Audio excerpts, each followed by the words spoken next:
బంగ్లాదేశ్లో నెలకొన్న రాజకీయ సంక్షోభం మరోసారి తీవ్ర ఉద్రిక్తతలకు దారితీసింది.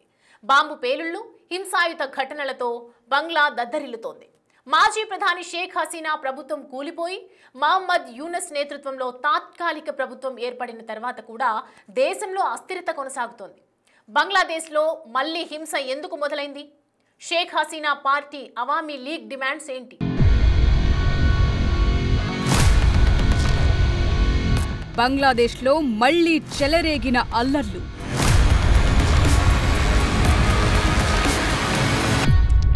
షేక్ హసీనాకు మద్దతుగా నిరసనలు.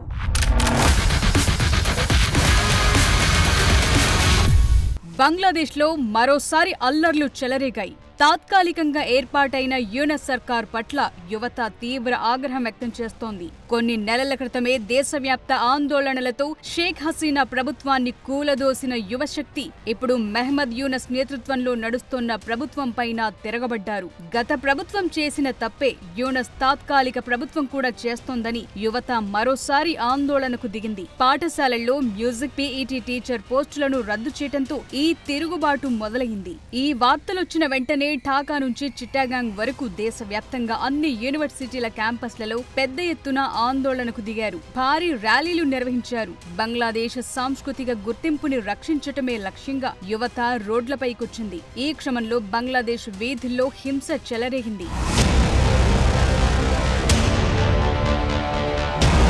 షేక్ హసీనాకు చెందిన Awami league party Dhaka lockdown కు పిలుపునివ్వటంతో బంగ్లాదేశ్ లో పెరుగుతున్న అశాంతికి ఆజ్యం పోసినట్లయింది. దాంతో పోలీసులు, బార్డర్ గార్డ్ బంగ్లాదేశ్ లో భారీ ఎత్తున మోహరించారు. ఢాకా ఎంట్రీ పాయింట్ల దగ్గర అనేక చెక్ పోస్టులు ఏర్పాటు చేశారు. హసీనాతో పాటు ఆమె సహాయకులపైన నమోదు చేసిన కేసులో ఈ నెల 17న అంతర్జాతీయ నేరాల ట్రిబ్యునల్ తీర్పు ఇవ్వబోతోంది. ఈ క్రమంలోనే అల్లర్లు చెలరేగాయి. గతేడాది ఆగస్టు నుంచి భారత్ లో ఆశ్రయం పొందుతోన్న షేక్ హసీనా హత్య, కుట్రతో సహా అనేక ఆరోపణలను ఎదుర్కొంటున్నారు. ఇప్పుడు జరుగుతోన్న హింసాత్మక ఘటనల వెనుక యూనస్ తాత్కాలిక ప్రభుత్వంపై పెరుగుతోన్న వ్యతిరేకతతో పాటు షేక్ హసీనా పార్టీ అవామీ లీగ్ తిరిగి అధికారంలోకి రావటానికి చేస్తున్న ప్రయత్నాలు కూడా కారణమవుతున్నాయి.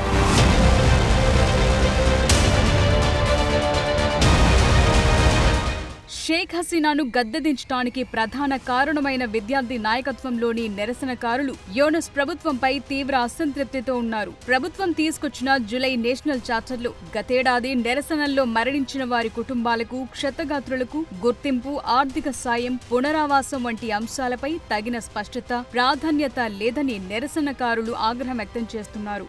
యూనస్ ప్రభుత్వం ఇస్లామిస్ట్ తీవ్రవాద సంస్థలకు, హసీనా పాలనలో జైలు పాలైన బీడీఆర్ తిరుగుబాటుదారులకు, శిక్ష పడిన ఇస్లామిస్ట్ నాయకులకు స్వేచ్ఛ కల్పించడం సైన్యంలోనూ ప్రజల్లోనూ ఆందోళన రేకెత్తిస్తోంది. ఇది దేశంలో ఉగ్ర కార్యకలాపాలు పెరగటానికి దారితీసింది. ఎన్నికల నిర్వహణలో యూనస్ సర్కార్ జాప్యం చేయటం, వివాదాస్పద ఖైదీలను విడుదల చేయటం, సైనిక సలహాదారు నియామకం లాంటి అంశాలపై యూనస్ కు army chief general Waker uz Zaman కు మధ్య తీవ్ర విభేదాలు తలెత్తాయి.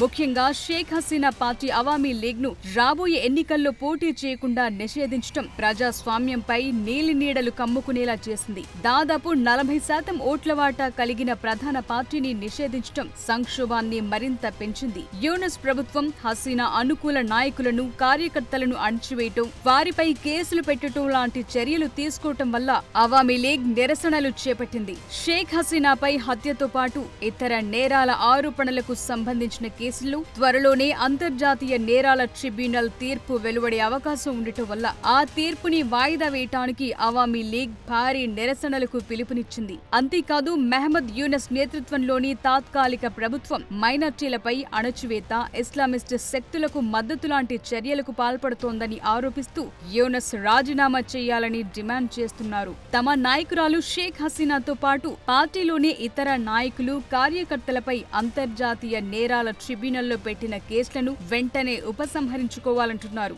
అవామీ లీగ్ను ఎన్నికల్లో పోటీ చేయకుండా నిషేధించడం ప్రజాస్వామ్య విరుద్ధమని, వెంటనే ఆ నిషేధాన్ని ఎత్తేసి తమ పార్టీ ఎన్నికల్లో పాల్గొనేందుకు అనుమతించాలంటున్నారు. ఈ డిమాండ్లను సాధించడానికి, ముఖ్యంగా షేక్ హసీనా తీర్పును ప్రభావితం చేయడానికి అవామీ లీగ్ దేశవ్యాప్తంగా నిరసన ప్రదర్శనలు, ర్యాలీలు, ఢాకాలో లాక్డౌన్ వంటి ఆందోళన కార్యక్రమాలకు పిలుపునిచ్చింది. ఇదే బంగ్లాదేశ్లో మళ్లీ ఉద్రిక్తతలకు, హింసకు దారితీశాయి.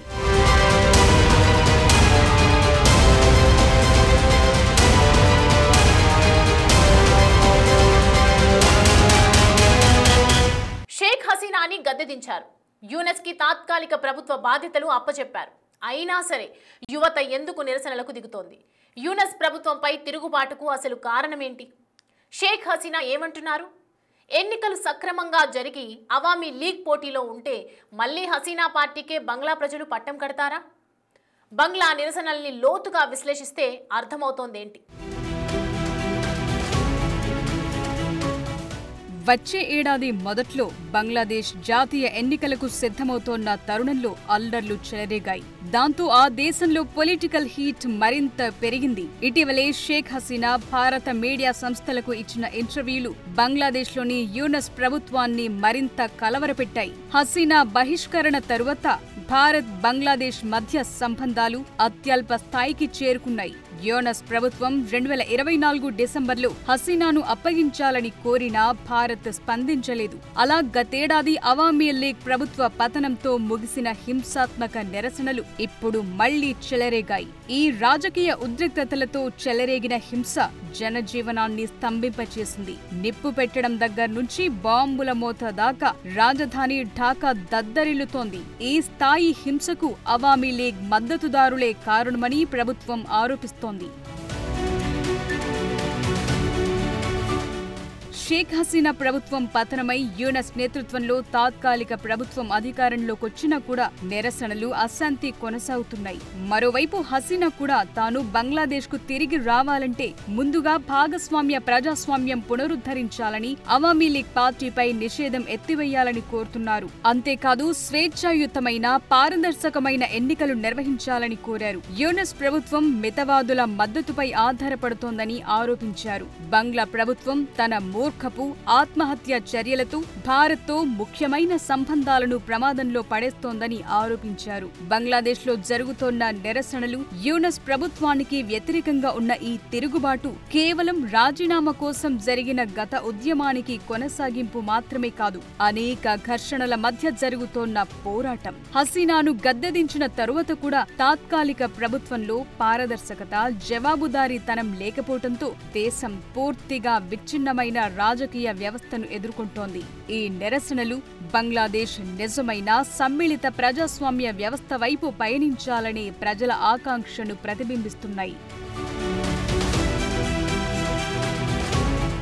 బంగ్లాదేశ్ ప్రస్తుతం ఒక చారిత్రక కూడలిలో ఉంది. హసీనా పాలనలు ఆర్థికంగా పురోగమించినప్పటికీ ప్రజాస్వామ్య వ్యవస్థ బలహీనపడింది. యూనస్ ప్రభుత్వం లౌకిక ఆంక్షలను విస్మరించి రాజకీయ అస్థిరతకు దారితీస్తోంది. ఈ సంక్షోభం, రాబోయే ఎన్నికలు కేవలం రాజకీయ పార్టీల మధ్య జరిగే పోటీ కాదు, బంగ్లాదేశ్ జాతీయ గుర్తింపు, లౌకిక స్వభావం, భవిష్యత్ దిశను నిర్ణయించే ఒక కీలక ఘట్టంగా మారబోతోంది.